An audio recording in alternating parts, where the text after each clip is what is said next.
The European Union condemns Hamas's attack on Israel. The European Commission says it's reviewing its financial support for the Palestinians, but is continuing its humanitarian aid to its territories. Euronews interviewed Hassan al-Balawi, first counselor of the Palestinian mission to the EU, to find out what the official representatives of the Palestinian people think about the situation. Est-ce que vous condamnez l'attaque du Hamas contre Israël? Je veux bien les condamner un jour.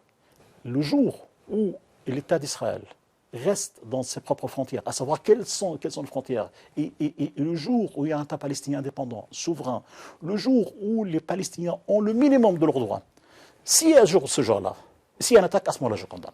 Mais là, dans l'attaque, non, je ne peux pas condamner parce que c'est une logique, ce sont des conséquences de tout ce qui se passe.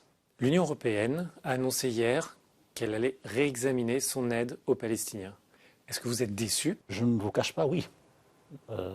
Tous les Palestiniens étaient déçus à tous les niveaux et ils ont estimé que c'était une décision regrettable. Mais heureusement qu'il y a des États qui n'ont pas accepté, comme la Belgique, comme l'Espagne, comme le Luxembourg et plus tard la France. Et finalement, heureusement que cette décision a été, en l'espace de quelques heures, a été retirée, ce qui montre qu'il y a quelque part une sagesse. Qu'est-ce que vous attendez de l'Union européenne aujourd'hui? Enfin, que peut-elle faire pour arrêter les violences? Il peut imposer des sanctions. Il peut au moins interdire, par exemple, le commerce des produits venant des colonies israéliennes. Il peut interdire l'entrée des colons. Il peut interdire des sociétés européennes qui commercialisent avec la colonisation israélienne. Jusqu'à maintenant, la réaction de l'Union européenne a quand même été très pro-israélienne. Je sais que beaucoup d'Européens ne partagent pas ce point de vue qui est exprimé.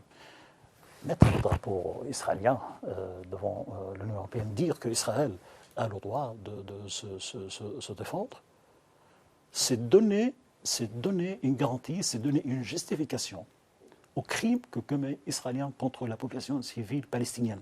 Comment faire pour sortir de cette violence aujourd'hui? La solution ne peut pas être militaire ni sécuritaire. La solution est uniquement politique. Et politique, il doit être conformé au droit international. Le droit international dit clairement et nettement qu'il faut qu'Israël se retire des territoires occupés en juin 1967.